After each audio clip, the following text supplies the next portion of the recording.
इतिहास लिखने के लिए कलम की जरूरत नहीं होती है, हौसलों की जरूरत होती है। हेलो दोस्तों, मैं राधा कुमारी आप सभी को अनुज जनरल स्टडी में स्वागत करती हूँ। दोस्तों, आज हम जो लुसेंट का सीरीज चला रहे हैं उसमें भारतीय भूगोल और साथ में वर्ल्ड भूगोल की आवश्यकता पड़ी, वहां पे हम देख रहे हैं दोनों साथ में। ठीक दोस्त, आप सभी को अच्छा लगे तो प्लीज वीडियो को शेयर करिएगा। देखिए, इसमें हम चला रहे हैं लुसेंट सीरीज में, क्योंकि छोटा सा भी मतलब जितने एक लुसेंट इतना इम्पोर्टेंट है, अगर इसको समझ लिया जाए तो किसी भी बुक को पीटी यानी प्रथम एग्जाम निकालने के लिए किसी प्रकार की आवश्यकता नहीं होगी दूसरे बुक को। यानी जो भी वनडे का एग्जाम दिया जा रहा है इस बुक से निकाला जा सकता है, और साथ में प्रैक्टिस सेट करके। ठीक है, तो पहले हम इसको देख रहे हैं। तो भारतीय भूगोल में हमने कल के वीडियो में पढ़ लिया था कि तैथिस सागर जहाँ पे स्थित था, यहाँ पे तो हिमालय का निर्माण कैसे हुआ। ठीक है, आज हम कुछ और इसमें समझ लेते हैं। देखिए, ये वर्ल्ड है हमारा, तो वर्ल्ड के मैप में जानते होंगे कि बीच में विषुवत रेखा होती है। तो इसको जो पूर्व वैज्ञानिक है जैसे कि अल्फ्रेड वेगनर, कोबर, ये सब जो वैज्ञानिक महाद्वीपीय सिद्धांत से आपको संबंधित मिलेंगे।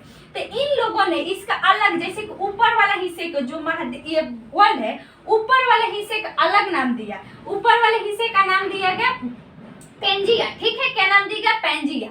और नीचे वाले हिस्सा का गोंडवाना लैंड। ठीक है, गोंडवाना लैंड। तो याद रखिए, जो पेंजिया है ना, कहा गया कि जो पेंजिया है लगभग आपको जितने भी महाद्वीप मिलेंगे, आप जानते होंगे कि विश्व में 7 महाद्वीप है, एक 8वां का खोज हो चुका है।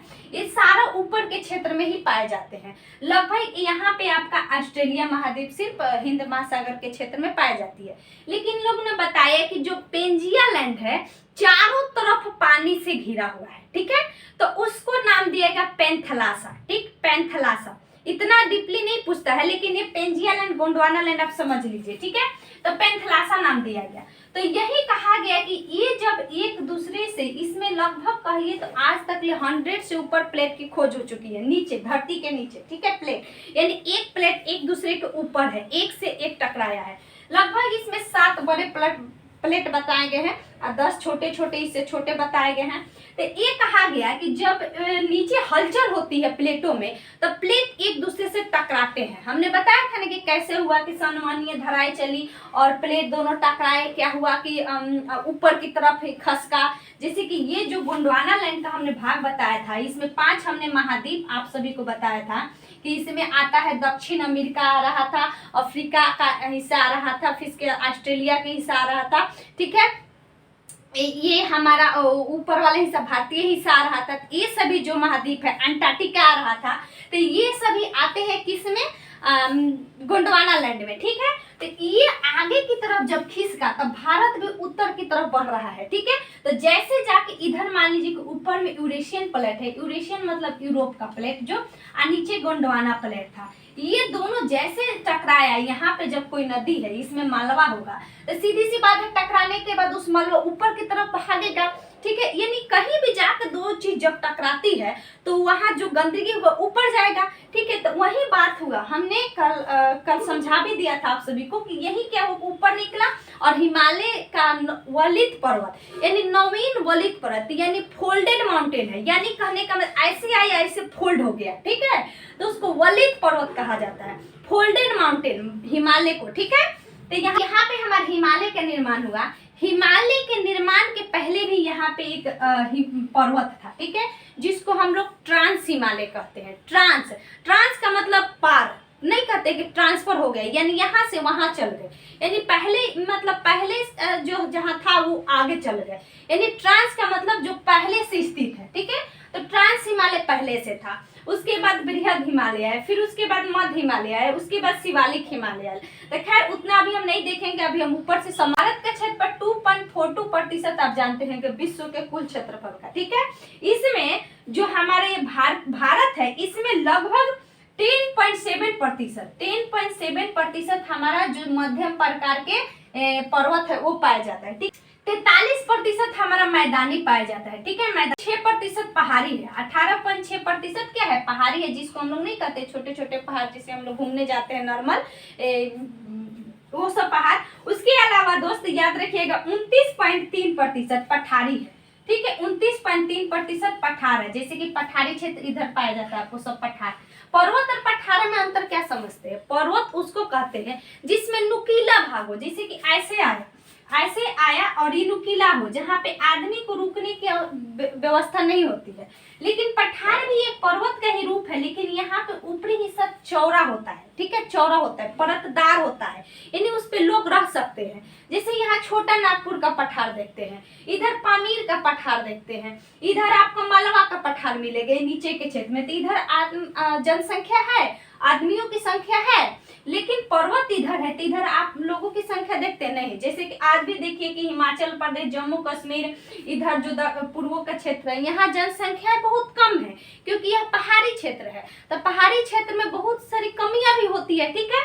तो ये आप समझ गए कि भारत के 10.7% क्षेत्र पर मध्य हिमालय है, 43% मैदानी है, यानी ये सारा समझिए, ये सारा मैदानी आता है। मैदान जिसको मतलब जलोढ़ मिट्टी क्षेत्र, विस्तृत क्षेत्र जो है, इसको हम समझाएंगे। 8.7% पहाड़ी है, 29, ठीक है। तो याद रखिएगा यहाँ तक। चलिए आगे हम चलते हैं, क्योंकि पूछता है कि भारत के क्षेत्र में मैदानी भाग कितना है, तो आपको याद रखना 43%, ठीक है, पूछा जाता है। बड़े पहाड़ियों की संख्या 18.6 है, ठीक है, 18.6%। चलिए आगे चलते हैं। ऑब्जेक्टिव जब आप बनाइएगा ना, तो उसमें सब दिया हुआ है, और साथ में आप ऑब्जेक्टिव भी पढ़िए। अब देखिए, अब इसको हम लोग भारत की भौगोलिक संरचना में इसको देखते हैं कि कैसे बांटा गया है। तो देखिए, ऊपर के क्षेत्र को 5 भागों में, आप जब एनसीईआरटी पढ़िएगा तो वहां पे आपको 6 भाग मिलेगा, ठीक है, और कहीं कहीं आपको 4 ही मिलेगा। जैसे ऑब्जेक्टिव अब जब बनाइएगा प्रीवियस ईयर का, तो भारत का जो भौतिक विभाजन को मुख्यतः 4 भागों में बांटा गया, लेकिन आल्यूशन में 5 दिया गया है, और 5 हम लोग कहते हैं कि 5 है, कहीं कहीं आपको 4 भी मिलेगा, और एनसीईआरटी में आपको 6 मिलेगा, ठीक है। आप देखिएगा, लिखा हुआ भी है। चलिए हम बता देते हैं कि ऊपर वाला क्षेत्र क्या है, इसको कौन सा। ये तो पहले उत्तरी पर्वतीय मैदान, क्योंकि ये सारा हमारा पर्वत है, ये सब हमारा पर्वत का क्षेत्र है, तो इसको उत्तरी पर्वतीय मैदान कहा जाता है, ठीक है, पर्वतीय मैदान। ये जो हमारा विशाल विस्तृत रूप है जो मैदानी है, लगभग 43% हमने पढ़े थे मैदानी, ठीक है, यानी मध्य मैदानी क्षेत्र। इधर आपका मरुस्थल है, मरुस्थलीय क्षेत्र, खैर इसको मरुस्थलीय को ही नहीं दिया जाता है चौथा में, ठीक है, मरुस्थलीय क्षेत्र। इधर जो आप राजस्थान का क्षेत्र देखते होते मरुस्थलीय। देखिए, ये हमारा है प्रायद्वीपीय पठार, ये सभी जो क्षेत्र है ना प्रायद्वीपीय पठार का क्षेत्र है, ठीक है। ये हमारा जो आ जाता है पर्वतीय क्षेत्र में ही पूर्वोत्तर का भी आ जाता है, ठीक है, क्योंकि उधर भी पर्वत बहुत सारे मिलेंगे आपको, आगे चल के पढ़ेंगे हम लोग।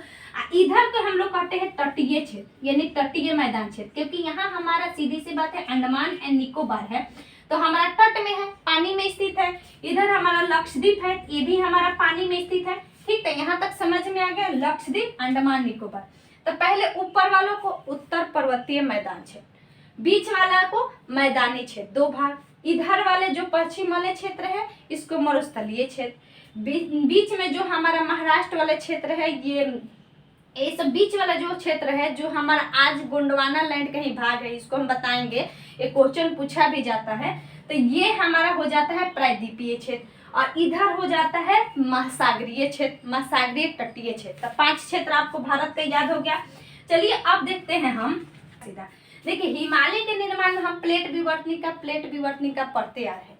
तो प्लेट विवर्तनिका का सिद्धांत किसने दिया था, तो इनका याद नाम रखिएगा, अल्फ्रेड वेगनर, ठीक है।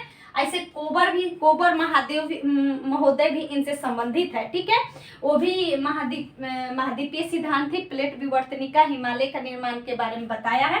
तो अल्फ्रेड वेगनर ने 1912 ईस्वी में इनका दिया गया महाद्वीपीय विस्थापन सिद्धांत सबसे प्रसिद्ध है, अल्फ्रेड वेगनर, ठीक है, जो इन्होंने गोंडवाना लैंड को यूरेशियन प्लेट से बताया था, ठीक।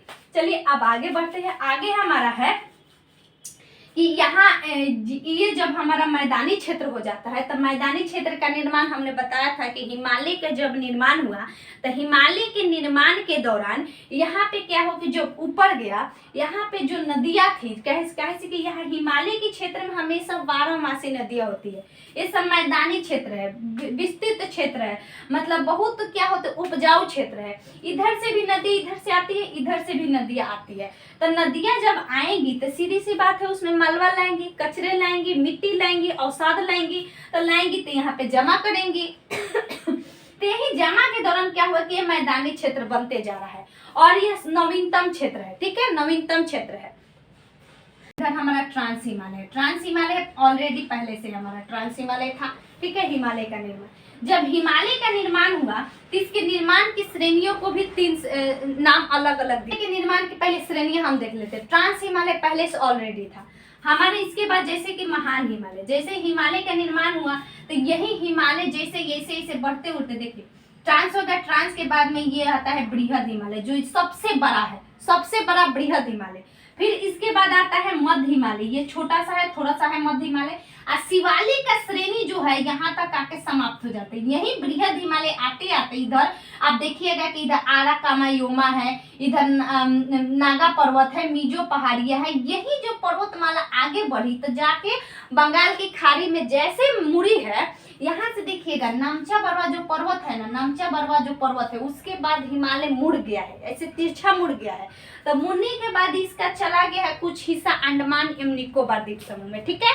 तो अंडमान निकोबार द्वीप समूह के भी चोटियां पूछी जाती है कि अंडमान निकोबार की सबसे ऊंची चोटी कौन सी है, मतलब इसमें भी बहुत सारे चोटी है। तो याद रखिएगा यही हिमालय का रूप ही उसमें जाके अंडमान निकोबार में स्थित है, जिसका अलग अलग नाम है बृहद हिमालय का। कहीं कहीं आपको शिवालिक भी देता है कि शिवालिक श्रेणी का ही हिस्सा अंडमान निकोबार है, लेकिन ये बृहद हिमालय का हिस्सा अंडमान निकोबार है क्योंकि इसका नाम ही दिया गया है। तो देखिए बृहद महान हिमालय का निर्माण कब हुआ, मध्य हिमालय का निर्माण कब हुआ और उसके बाद शिवालिक का निर्माण कब हुआ, क्योंकि ये तो हमारा ऑलरेडी ट्रांस था। ट्रांस का मतलब हटा ही दीजिए, ठीक है। लिख लीजिएगा, पहले अ आता है, हम याद किए हैं, जैसे कि याद नहीं होता है ये चीज। हम कहते हैं महान हिमालय आया तो पहले अ हम लोग पहले सीखते हैं, ठीक है। तो ओलिएशियन युग में, ठीक है, ओलिएशियन युग से 25 से 40 मिलियन वर्ष पूर्व ये बृहद हिमालय का निर्माण हुआ। काल पूछता है मध्य हिमालय का निर्माण, देखिए ये हिमालय का ही भाग है, जैसे कि हिमालय पहले बना, फिर उसके बाद बृहद हिमालय जो हमारा हिमालय का हिस्सा है, बृहद हिमालय का हिस्सा हिमालय श्रेणी है। तो इसके बाद क्या होगा, कुछ वर्षों के बाद जब धीरे धीरे ऊपर की तरफ, क्योंकि हर वक्त जो पृथ्वी में हलचल होती ही रहती है, हर समय कुछ न कुछ समय बाद भारत की भी स्थिति ऊपर की तरफ खसक रही है, जिसके कारण क्या होता है कि दबाव होता है। दबाव के कारण यहाँ पे अन्य श्रेणियां बन जाती है। तो महान के बाद आया मध्य हिमालय श्रेणी। उसके बाद कुछ वर्षों के बाद कई वर्षों मिलियन वर्ष पुराने बाद शिवालिक श्रेणी, अन्य श्रेणी का निर्माण हो गया, ठीक है। यानी धीरे धीरे जैसे जैसे ऊपर खसक हो रही है, दबाव हो रही है, अन्य श्रेणियां का निर्माण होते जा रहा है। इसका मतलब यही हुआ। तो ये हो गया, ठीक है, याद रखना मध्य में है तो मध्य मायुषी, इसको याद रखिएगा, मध्य मायुष, मध्य से मध्य मायुषी, चाहे म भी है। ये पूछा जा चुका है प्रीवियस ईयर यूपीएससी के एग्जाम में, बीपीएससी में पूछा गया है कि शिवालिक का निर्माण कब हुआ है। तो याद रखिए, ठीक है, कब हुआ है, प्लायोशीन युग में, इसको याद रखना है। अभी आप समझ गए होंगे कि किसका निर्माण कब हुआ, ओलियोशिन युग, मध्य मायोसिन और प्लायोशिन, ठीक है। ट्रांस को याद नहीं रखना, बहुत पुराना था। तो ओलियोसिन, मध्य मायोसिन और उसके बाद प्लायोशिन युग, ठीक। चलिए अब यहाँ पे हम लोग श्रेणियां देख लेते हैं, जैसे हमने बताया ऊपर ट्रांस। तो ट्रांस हिमालय की भी 4 श्रेणियां हैं, ठीक है। ट्रांस हिमालय की 4 श्रेणियां हैं और 4 श्रेणी, देखिए ट्रांस में आपको आ जाता है पहले, इधर इसका नाम पूछा जाता है काराकोरम, ठीक है, ये हो गया काराकोरम, ऐसे चला जाता है ऊपर की तरफ, ठीक है। उसके बाद लद्दाख, फिर जास्कर और पीर पंजल। देखिए पीर पंजल का कुछ हिस्सा मध्य हिमालय भी आता है। तो याद रखना है काराकोरम, लद्दाख, जास्कर, पीर पंजल, काराकोरम, लद्दाख, जास्कर, पीर पंजल, KLJP, ठीक है। ये पूछता है कि ट्रांस हिमालय के उत्तर से दक्षिण श्रेणियों में स्थापित करिए। तो उत्तर से दक्षिण का मतलब कि ऊपर से नीचे। आप पूछ दे कि दक्षिण से ऊपर यानी नीचे से ऊपर, तो पीर पंजल हो जाएगा, फिर उसके बाद जास्कर हो जाएगा, लद्दाख हो जाएगा, काराकोरम हो जाएगा, ठीक है। तो देखिए ये जैसे ऐसे गया है, ये ऐसे बढ़ गया है और ये काराकोरम इधर से आ गया है, ठीक है। काराकोरम इधर से आ गया, एक हिंदुकस इधर से आता है, काराकोरम श्रेणी इधर से आता है और एक तिब्बत वाला क्षेत्र इधर दक्षिण वाला क्षेत्र है, ठीक है, मतलब चीन वाला क्षेत्र। तो याद रखिएगा यहीं पे हम लोग पामीर का पठार कहते हैं, विश्व का सबसे ऊंचा पठार पठार पामीर का पठार है। यानी यहाँ पे क्या हुआ कि इधर से हिंदुकुश गया है, इधर से काराकोरम श्रेणी यानी हिमालय का भाग चला गया है। और वहां पे क्या हुआ कि बताइए, जब 2-3 पर आके मिलेंगे इधर से तो सीधी सी बात है बीच में कुछ जगह हो जाएगा चौरासा। तो यही चौरासा जगह पे पामीर का पठार स्थित है। ठीक है, तो इधर से दक्षिण से पाकिस्तान से याद रखना है हिंदुकुश पर्वत। ठीक है, और इधर से हमारा हिमालय का क्षेत्र। अब देखिए, हम बता रहे इसलिए बता रहे कि काराकोरम श्रेणी का ही सबसे ऊंचा चोटी पूछता है K2, जिसको हम लोग पुराना नाम भी पूछता है कृष्णगिरी। देखिए, कृष्णगिरी आपको कहीं मिलेगा। ठीक है, इसका पुराना नाम। उसके बाद देखिए, काराकोरम की सबसे पुरानी चोटी कृष्णगिरी है। यही काराकोरम जो चला गया है आपका पाकिस्तान के क्षेत्र में। जो K2 है, हम लोग गाढ़वी नशनी जिसको कहते हैं, इस पर अभी पाकिस्तान का कब्जा है क्योंकि यह ऊपर की तरफ चला गया है। तो यह क्वेश्चन पूछता है कि भारत में स्थित सबसे ऊंची चोटी कौन सा है? भारत में स्थित, तो यही K2 है क्योंकि भारत से ही स्टार्ट होता है लेकिन पाकिस्तान में चला गया है। अब भारत का सबसे ऊंची चोटी कौन सी है? तो यह कंचनजंगा। कौन से लोग याद रखता है, लेकिन याद रखिएगा इसमें लगाएगा भारत में स्थित हिमालय की सबसे ऊंची चोटी कौन सी है? तो हिमालय लगाएगा तो कंचनजंगा हो जाएगा। ठीक है, कंचनजंगा हिमालय की सबसे ऊंची चोटी भारत में स्थित, तो कंचनजंगा। दूसरा नंदा देवी। ठीक है, तो हम इसको आगे देखेंगे। ये समझ गए कि कांस हिमालय में पहले से ही था, जिसमें 4 पर्वत श्रेणी आती है, काराकोरम, लद्दाख, जास्कर, पीर पांचाल। ठीक है, याद रख लेना है, मुंह पे जबान पे होना चाहिए KLJP। चलिए अब महान हिमालय को देखते हैं। देखिए, ये जो महान हिमालय जो हमारा है बहुत इंपॉर्टेंट है। महान हिमालय ही समझिए कि पूरा पर्वत का स्वरूप है। महान हिमालय जिसको याद हो गया सब लगभग समझ। पहले कि हिमालय किन किन राज्यों में है, ये भी यहाँ पे हमारा है जम्मू कश्मीर जो बट गया, ये भी हमारा पर्वत पहाड़ी क्षेत्र है। उसके बाद यहाँ पे हमारा हिमाचल प्रदेश, फिर उत्तराखंड, और उत्तर प्रदेश में नहीं है क्योंकि यहाँ आ जाता है नेपाल। बिहार में भी नहीं है, ठीक है, इसमें भी नहीं है। ठीक है, बिहार में भी नहीं है क्योंकि हम नेपाल आके छा गया है।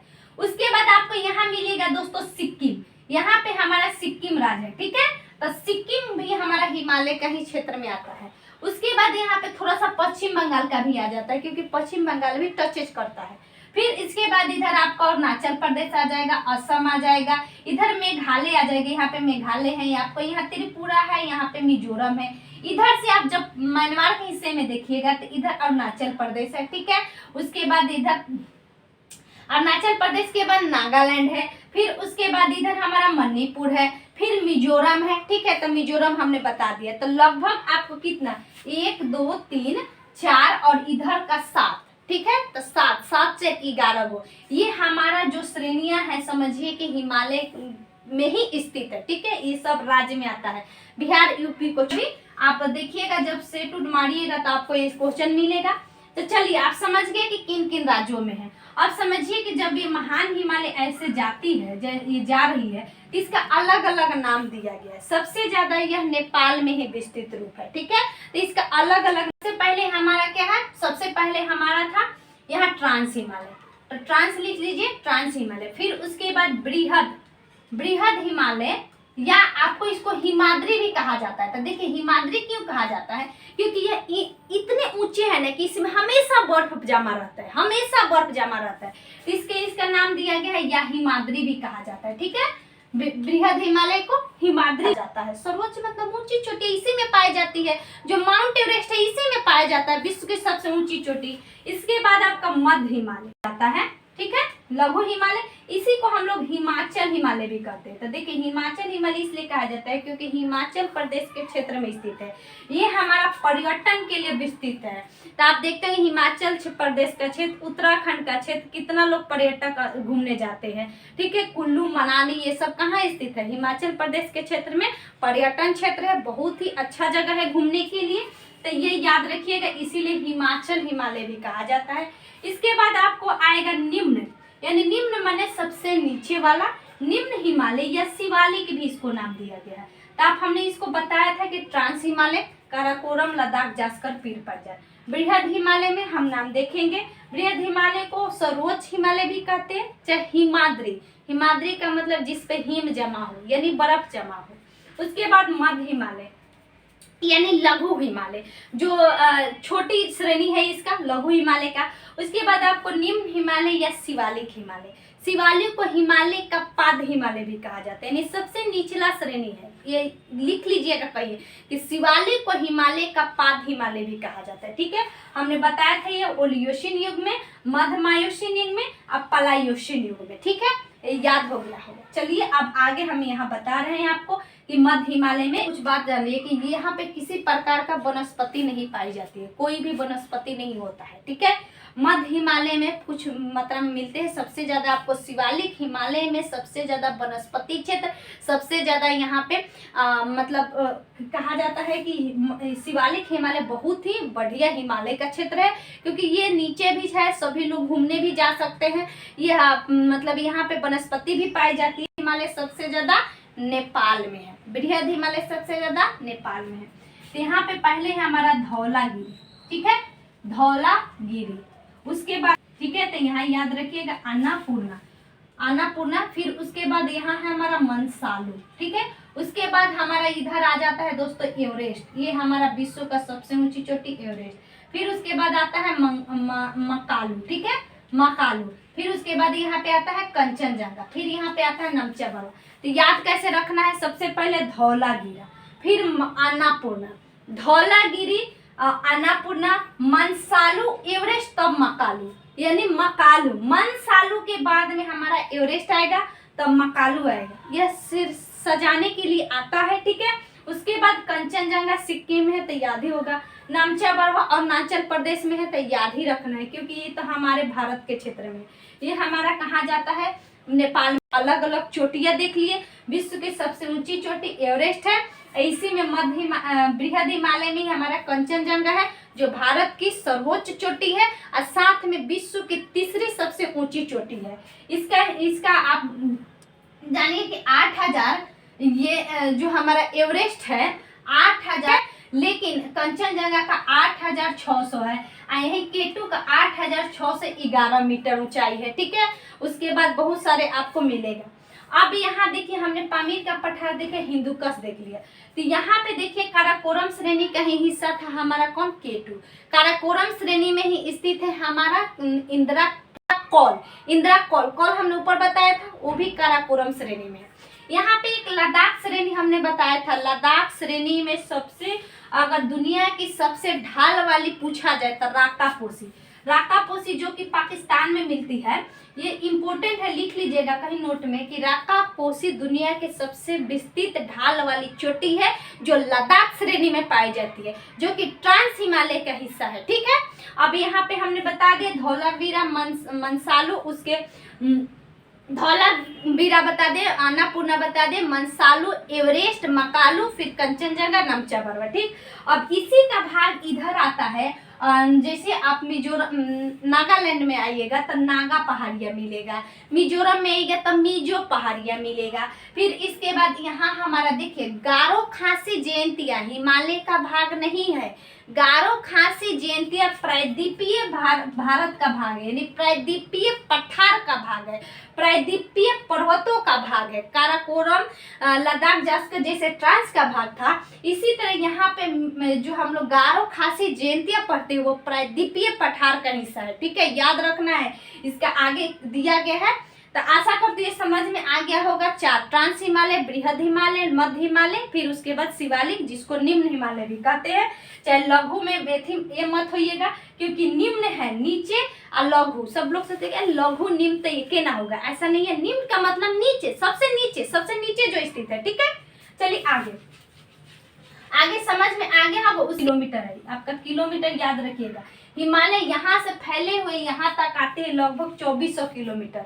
ये क्वेश्चन पूछता है कि हिमालय की सबसे ज्यादा चौड़ाई किधर है, तो इधर चौड़ाई है, इधर कम चौड़ाई है। ठीक है, यानी जो हमारा पर्वत है हिमालय, इधर सबसे ज्यादा चौड़ाई है 100 किलोमीटर, 400 किलोमीटर चौड़ाई यहाँ पे, 400 किलोमीटर जम्मू कश्मीर में। ठीक है, जम्मू कश्मीर के क्षेत्र में है। और 150 कहीं कहीं आपको 140 देगा अरुणाचल प्रदेश में स्थित है, ठीक है। इधर पतला है, यानी ये भी पूछता है कि किधर सबसे ज्यादा हिमालय का विस्तार है, तो पश्चिम की ओर ज्यादा विस्तार है, ठीक है, और पूरब की ओर कम विस्तार है हिमालय का। फिर हम लोग जानते होंगे कि उत्तर इस प्रकार होता है, ठीक है, और अवतल हमारा ऐसे होता है, ठीक, ऐसे होता है। तो उत्तल यानी उत्तर की ओर ऐसे उठा हुआ है, जैसे कि बोल रहा है कि हिमालय प्रायद्वीपीय पठार की ओर ऐसे उठा हुआ है।